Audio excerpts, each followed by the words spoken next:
السلام علیکم ناظرین، میں آپ کا شکر گزار ہوں کہ آپ نے میری ویڈیو دیکھنے کے لیے وقت نکالا، اور میں امید کرتا ہوں اس وقت جہاں بھی ہوں گے اپنے اہل و عیال کے ساتھ خوش ہوں گے اور محفوظ ہوں گے۔ ناظرین کرام، موضوع ہمارا آج کا وقت کی اہمیت اور اس کی بے قدری کرنے والوں کے متعلق ہے۔ ناظرین کرام، چلتے ہیں تھوڑا پیچھے بہادر شاہ ظفر کے دور میں۔ کیا کبھی کسی نے یہ سوچا کہ بہادر شاہ ظفر کے سارے شہزادوں کے سر قلم کر کے اس کے سامنے کیوں پیش کیے گئے؟ کیا کبھی کسی نے یہ سوچا کہ ان شہزادوں کی قبروں کے لیے زمین کی جگہ کیوں نہ ملی؟ آج بھی اس کی نسل کے کچھ بچے کچھ لوگ اس وقت بھیک مانگ کر گزارا کر رہے ہیں۔ آخر ایسی نوبت کیوں پیش آئی کہ جن مسلمانوں نے برصغیر پر 900 سال حکومت کی، ان کی جو نسل ہے آگے والی، وہ ان دنوں بھیک مانگ کر گزارا کیوں کر رہی ہے؟ چلتے ہیں وقت میں تھوڑا سا پیچھے اور آپ کو بتاتے ہیں کہ تباہی ایک دن میں نہیں آتی، اس کے لیے بھی صدیوں لگ جاتی ہیں، عرصہ گزر جاتا ہے۔ تھوڑا پیچھے چلتے ہیں اور آپ کو بتاتے ہیں کہ زمانہ تھا 1850 کے لگ بھگ قریب، وقت تھا صبح کا 3:30 بجے کا۔ سول لائن میں بغل باز اٹھا، بغل یعنی کہ اٹھانے کے لیے 50 سالہ کپتان رابرٹ اور 18 سالہ لیفٹیننٹ ہنری دونوں ڈرل کے لیے جاگ گئے۔ 2 گھنٹے کے بعد طلوع آفتاب کے وقت انگریز سویلین بھی بیدار ہو کر ورزش کے لیے نکل چکے تھے۔ انگریز عورتیں گھڑ سواری کو نکل گئی تھی۔ 7 بجے کے قریب انگریز مجسٹریٹ دفتروں میں اپنی اپنی کرسیوں پر براجمان ہو چکے تھے۔ ایسٹ انڈیا کمپنی کے سفیر سر تھامس مٹکاف دوپہر تک اپنے کام کا اکثر حصہ ختم کر چکے تھے۔ کوتوالی اور شاہی دربار کے خطوں کا جواب دیا جا چکا ہے۔ بہادر شاہ ظفر کے تازہ ترین حالات کا تجزیہ آگرہ اور کلکتہ بھیج دیا گیا۔ دن کے 1 بجے سر مٹکاف اپنی بگی پر سوار ہو کر وقفہ کرنے کے لیے اپنے گھر کی طرف چل پڑا ہے۔ یہ ہے وہ وقت جب لال قلعہ کے شاہی محل میں صبح کی چہل پہل شروع ہو رہی ہے، یعنی کہ ادھر دوپہر کا وقت ہو چکا ہے، وہ اپنے آدھے سے کام نپٹا کر اپنے گھر کی طرف روانہ ہو چکے ہیں، اور ادھر ہمارے بادشاہ جو کہ تقریباً 1:30 بجے اٹھتے ہیں اور صبح کی شاہی جو ہے نا وہ پہل چل شروع ہو رہی ہے۔ ذل الہی کے محل میں صبح صادق کے وقت مشاعرہ ختم ہوا تھا۔ اور جس کے بعد ذل الہی اور ان کے عمائدین وزراء وغیرہ خوابگاہوں کی طرف جا رہے تھے۔ دوپہر کے 1 بجے وہ اپنا کام ختم کر چکے ہیں اور یہ مشاعروں وغیرہ سے اٹھے ہیں اور اپنے جا رہے ہیں اپنے خوابگاہوں کی طرف۔ اور اس حقیقت کا دستاویزی ثبوت بھی موجود ہے کہ لال قلعہ میں ناشتے کا وقت اور دلی کے برطانوی حصے میں دوپہر کے لنچ کا وقت ایک ہی ہوا کرتا تھا۔ 2000 سے زائد شہزادوں کا بٹیر بازی، مرغ بازی، کبوتر بازی اور مینڈو کی لڑائی کا وقت بھی وہی تھا، 1:30 بجے کے قریب۔ اب 100 سال یا 150 سال پیچھے چلتے ہیں۔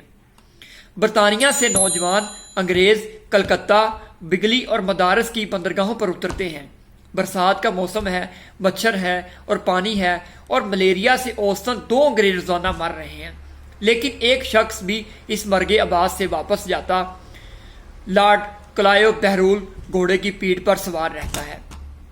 اب آتے ہیں اپنے دور حاضر میں، یعنی کہ اس وقت 2022 میں 95% سے زیادہ امریکن رات کا کھانا 7:30 بجے کھا لیتے ہیں، 8 بجے تک بستر میں ہوتے ہیں اور صبح 5 بجے سے پہلے بیدار ہو جاتے ہیں۔ بڑے سے بڑا ڈاکٹر 6 بجے صبح ہاسپٹل موجود ہوتا ہے۔ 6 بجے کے قریب صبح ہاسپٹل میں موجود ہوتا ہے، یعنی کہ وہ لوگ وقت کی قدر کر رہے ہیں اور ہم لوگ اپنے آپ کو کس طرف لے کے جا رہے ہیں۔ اب ذرا آگے چلتے ہیں اور آپ کو مزید تفصیل بتاتے ہیں۔ بڑے سے بڑا ڈاکٹر 6 بجے صبح ہاسپٹل میں موجود ہوتا ہے۔ پورے یورپ، امریکہ، جاپان، آسٹریلیا اور سنگاپور میں کوئی دفتر، کوئی کارخانہ، کوئی ادارہ، کوئی ہاسپٹل ایسا نہیں جہاں اگر صبح ڈیوٹی کا وقت 9 بجے ہے اور لوگ 9:30 بجے پہنچتے ہوں۔ آج کل چین دنیا کی دوسری بڑی طاقت بن چکی ہے، بلکہ دوسری نہیں پہلی بڑی طاقت بن چکی ہے۔ ان کی پوری قوم صبح 6 سے 7 بجے ناشتہ، دوپہر 11 بجے لنچ اور شام 7 بجے تک ڈنر کر چکی ہوتی ہے۔ اللہ کی سنت کسی کے لیے نہیں بدلتی، اس کا کوئی رشتہ دار نہیں، نہ اس نے کسی کو جنا اور نہ کسی نے اس کو جنا۔ جو محنت کرے گا تو وہی کامیاب ہوگا۔ عیسائی ورکر تھامس میٹکاف 7 بجے دفتر پہنچ جائے گا تو دن کے 1 بجے تولیہ برادر کنیزوں سے چہرہ صاف کروانے والا، چاہے کوئی مسلمان بادشاہ بہادر ظفر ہی کیوں نہ ہو، وہ ناکام رہے گا۔ بدر میں فرشتے نصرت کے لیے اتارے گئے تھے، مدد کے لیے، لیکن اس سے پہلے مسلمان پانی کے چشموں پر قبضہ کر چکے تھے، جو آسان کام نہیں تھا، اور خدا کے محبوب صلی اللہ علیہ وآلہ وسلم رات بھر یا تو پالیسی بناتے رہے یا سجدے میں پڑے رہے تھے۔ حیرت ہے ان حاضل تلبیل دانشوروں پر جو کہ یہ کہہ کر قوم کو مزید افیون کھلا رہے ہیں کہ پاکستان 27ویں رمضان کو بنا تھا، کوئی اس کا بال بھی بیکا نہیں کر سکتا۔ سلطنت خدا داد پاکستان اللہ کی تھی تو کیا سلطنت خدا داد محصور اللہ کی نہیں تھی؟